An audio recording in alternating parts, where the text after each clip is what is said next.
Remember when the Gulls defense was firing on all cylinders? Remember when the Gulls penalty kill was pretty much perfect? Yeah, forget all that. We'll talk about that on this edition of Locked On Anaheim Ducks. You're Locked On Ducks, your daily podcast on the Anaheim Ducks, part of the Locked On Podcast Network, your team every day.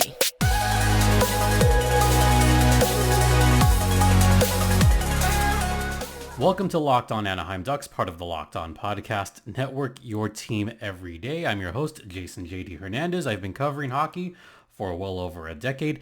A reminder that this podcast is free and available across all platforms.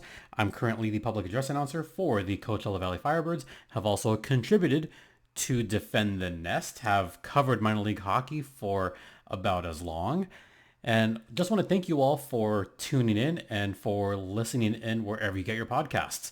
This is Gulls Thursday. It's a late Thursday, but this is Gulls Thursday. And this is going to be a bit of a downer again. I know the last episode was kind of a downer, but I'm back. I don't want to say just replenished, but after a good meal, I'm a little bit recovered now compared to the last episode. That being said, we've got to talk about my biggest takeaway from the Gulls recent. Well, there's two big takeaways, and one of them's kind of a repeated takeaway that I've had all season, is that the San Diego Gulls just cannot seem to do anything against the Pacific Division. For some inexplicable reason, they do well against everyone that is not in the Pacific. They have a sterling record against the Midwest Division. They've beaten the Milwaukee Admirals, who I'll talk about at the end of this podcast, but they've beaten the Ads this season. Just think about that. The San Diego Gulls actually beat the Milwaukee Admirals. Yeah. And yet they lost their last couple of games to two opponents that they absolutely needed to beat, because these two opponents were right above them in the standings.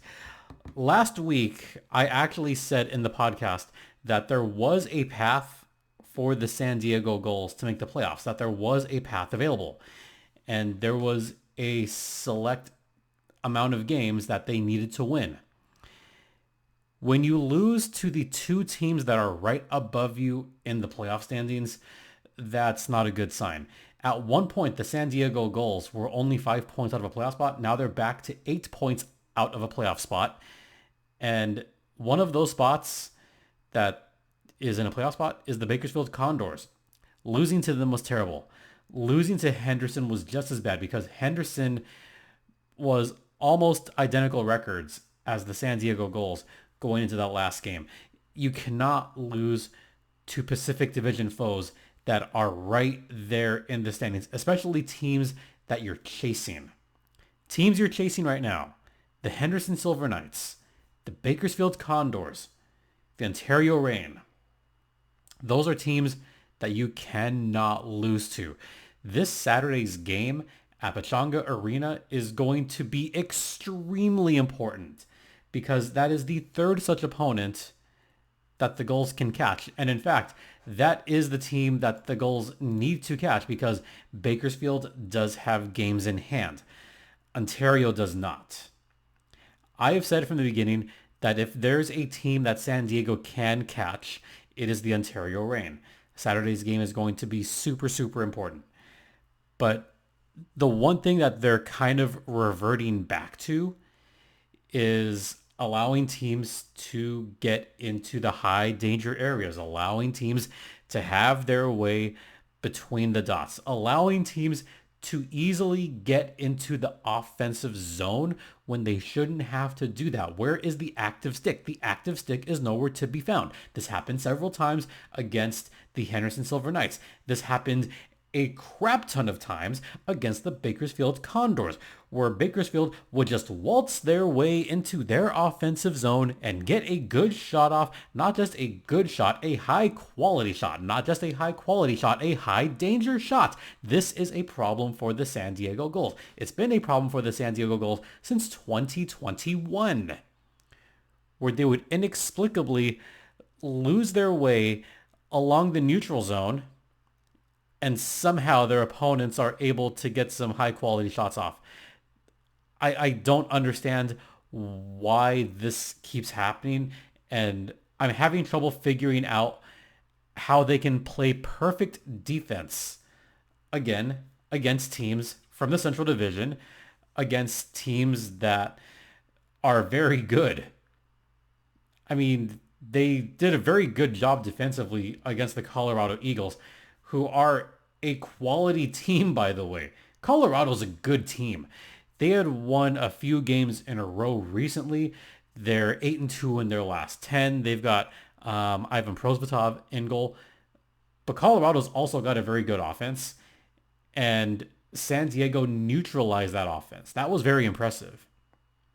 And then they did the same thing to the Calgary Wranglers. The Calgary Wranglers, by the way, who has the two-time defending goalie of the year. Now, granted, those games, Oscar Dansk was in goal, but Calgary still is a pretty solid offensive team. And San Diego just completely shut them down. So why is it that they can do so well against these better teams, but when it comes to Henderson, Bakersfield, San Jose, okay, that game was maddening. The Valentine's Day Massacre against the San Jose Barracuda, that game legit left me shaking my head. I went, what's happened here? So I went back and watched the last three games. They're kind of playing down to their opponents a little bit. That's dangerous. Yes, sure. Several teams do that on occasion. Teams get caught flat-footed. Teams get caught relaxing a little bit. I've seen several teams in the AHL and the NHL for that matter. They see an opponent and they go, oh, like this is a lesser opponent. We can relax a little bit. We should be able to beat these. Yes, teams do this all the time. I don't care what anyone says. Like, it happens. It absolutely happens.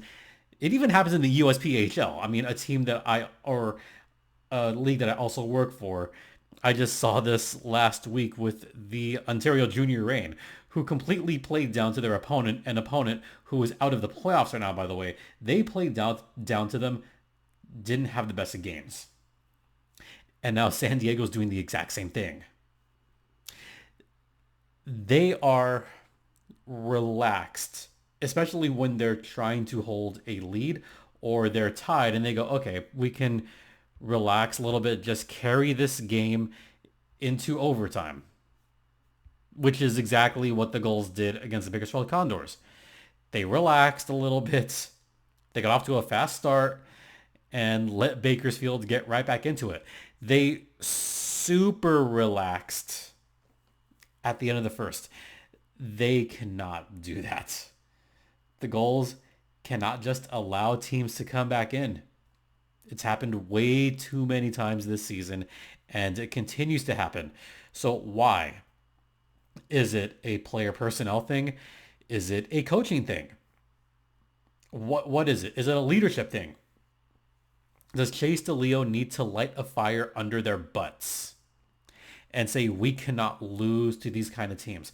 If we're going to make some kind of push to the playoffs, it has to start now. Maybe that's what it is. All right, we're going to head to the first intermission, and we're going to talk about the last couple of games in detail. Stay locked in. Now a brief word from Ibotta. Do you love making money but also love spending money? Oh, don't we all? Now, you can make money while you spend it. Every time you shop with Ibotta. Ibotta is a free app that gives you the most cash back every time you shop on hundreds of items, from groceries to beauty supplies to even toys. So make sure you're beating inflation no matter what you're purchasing. The average Ibotta user earns $250 per year. That would cover the cost of an entire shopping trip, so you can buy that flight you've been eyeing, that game you're dying to go to, or the fancy dinner you've been craving, and I love my fancy dinners. Other apps give you points that don't amount to a whole lot, but with Ibotta, Just add your offers in the app, upload your receipt, and get real cash that you can cash out to your bank account, PayPal, or gift cards. Right now, Ibotta is offering our listeners $5 just for trying Ibotta by using the code LOCKEDONNHL when you register. Just go to the App Store or Google Play and download the free Ibotta app to start earning cash back and use code LOCKEDONNHL. That's spelled IBOTTA in the Google Play or App Store and use code LOCKEDONNHL for Ibotta. Welcome back to Locked On Gulls, part of the Locked On Podcast Network. Let's talk about those last couple of games that the Gulls played over the past week. It's been ugly. Yes, the Gulls had a great few games after the All-Star break. They were starting to streak. They were starting to look really good. Then they lost that game to San Jose. But I thought at the time, okay, one game does not make a season. It's just one game they were bound to lose at some point. Little did I know, stupid me. I'll admit, yes, this was dumb of me to assume that it was a one-game thing and the Gulls would come back. Nope, they're just back to their old tricks again. And it happened against the Henderson Silver Knights at home, by the way. And this is another thing. The San Diego Gulls are inexplicably not doing well at home either. Ick. It's bad. Thomas Ukanik had a solid game. And this is a packed house too. So why is it that San Diego all of a sudden cannot score more than one goal, letting Henderson kind of have their way for a good amount of the game? Gage Quinney scored. Sheldon Rempal, who's back by the way, scored in the power play. Rempal's been really good for Henderson, but San Diego's just gotta stop taking penalties. And not just penalties, but, not so good, like some bad penalties. Braden Tracy did not have a good game, by the way. He was getting beat a couple of times. He got a couple of penalties late in the third and finally got burned when Sheldon Rempal scored what wound up being the game-winning goal. Now, to be fair, Tyson Hines did score 20 seconds later, and the crowd kind of tried to get back into it in this one. But when I look at San Diego's play compared to Henderson's play, Henderson seemed more easily to get into that home plate area. San Diego did have their fair share of shots, but that was mostly in the third period. Or not the third. The third period, San Diego was just kind of left alone.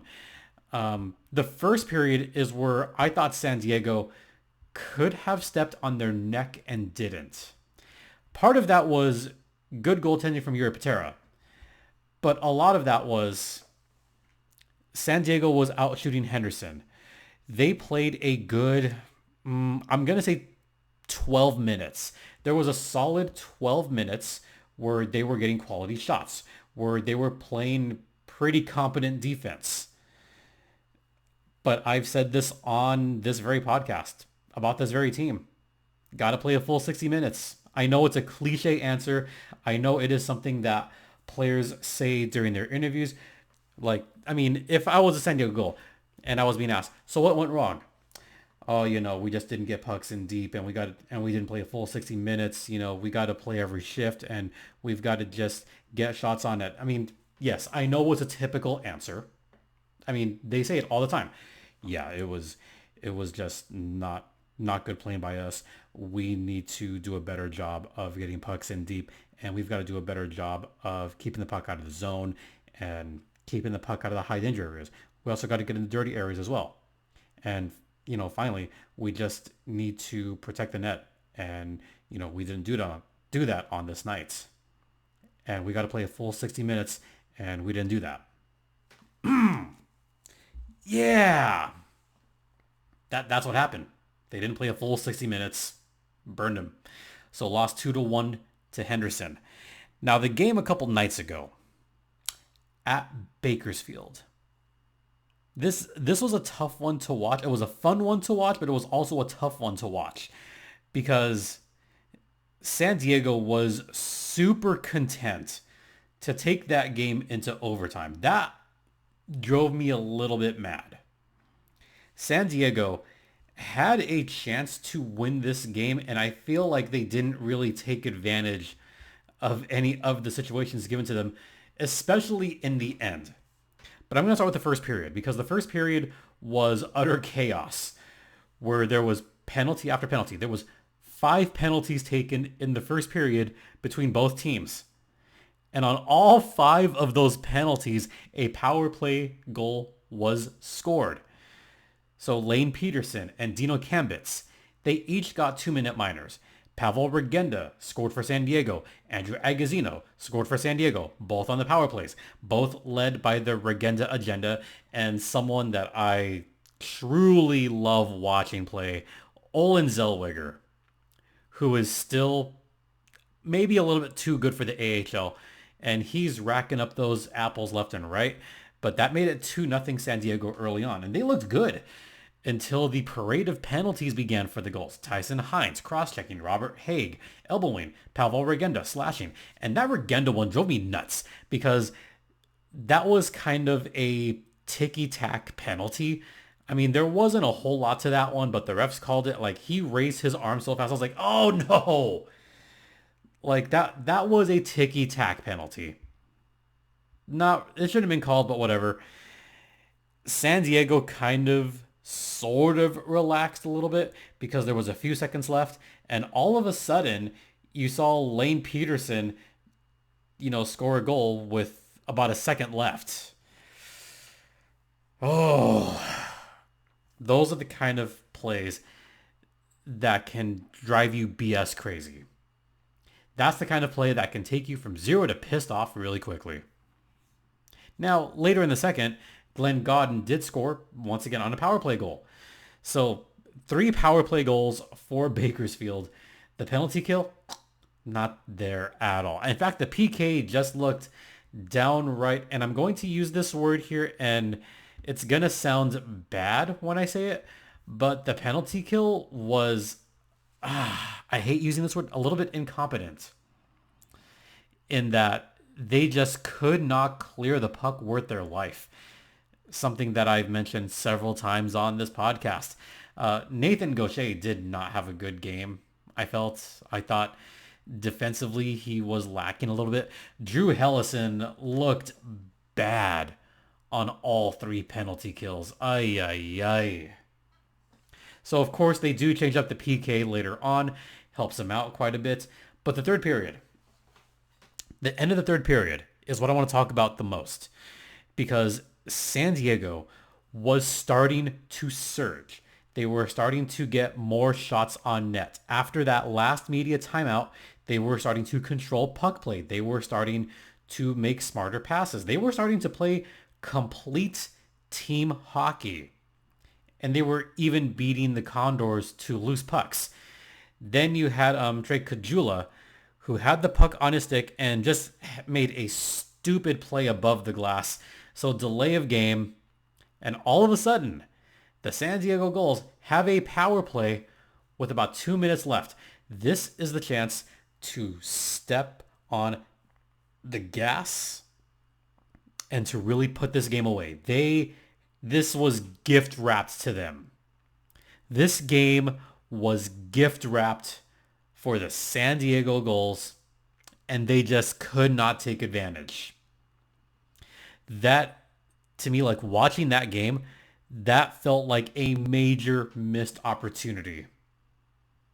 And to overtime we went, where Bakersfield just got a nice one-timer, and that was the game-winning goal from Carter Savoy. Yeah, Bakersfield won in overtime. I would say, yay, San Diego got a point, but it doesn't look good when the team you lost to is a team you're chasing. That's not good. So Lavoie, goal and assist. Savoy, game-winning goal in overtime.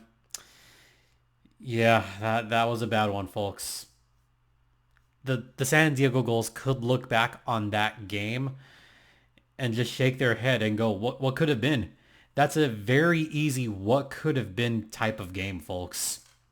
And with so few games left before the real playoff push, you got to win these games. And that makes this weekend's game against the Ontario Reign that much more important and that much more magnified. And we'll talk about that after the second intermission. Stay locked in. Now a brief word from Indeed. We're driven by the search for better, but when it comes to hiring, the best way to search for a candidate isn't to search at all. Don't search, match with Indeed. If you need to hire, Indeed is your matching and hiring platform with over 350 million global monthly visitors. According to Indeed data and a matching engine, they'll help you find quality candidates fast with their instant match. And, it makes hiring all in one place so easy because, when you look to hire someone, you've got to match up the correct, or I guess the best qualifications with the job at hand. And you know what? You could join more than 3.5 million businesses worldwide that use Indeed to hire great talent fast. And listeners of this show will get a $75 sponsored job credit to get your jobs more visibility at Indeed.com/lockedon. Just go to Indeed.com/lockedon right now and support our show by saying you heard about it on this podcast. Need to hire? You need Indeed. Welcome back to Locked On Gulls, which is under the umbrella of Locked On Anaheim Ducks, and that's part of the Locked On Podcast Network. We need to look ahead to this next game against the Ontario Reign, a team that has not won at home since, it's been a long time since the Ontario Reign won a home game. Last night, the Ontario Reign lost in a shootout to the Abbotsford Canucks, a bad loss to the Abbotsford Canucks. Ontario's last home games have just been, I don't know what's going on with the Reign, but they're a team that inexplicably just does worse at home than the Gulls do at home. The last time they won at home was an overtime win against the San Jose Barracuda on January 6th. And Coachella Valley is going to Ontario on Friday. They're probably going to lose that game too because Coachella Valley is in first place. Coachella Valley historically does very well at Toyota Arena. So I don't expect Ontario to win that game on Friday. Saturday's game. Ontario's going to be on the back end of a back-to-back. Now, for some reason, the Gulls don't do well against teams that are on the back end of a back-to-back, just like their NHL counterparts, the Anaheim Ducks, who inexplicably have like a 2-8 record against teams on the back end of a back-to-back.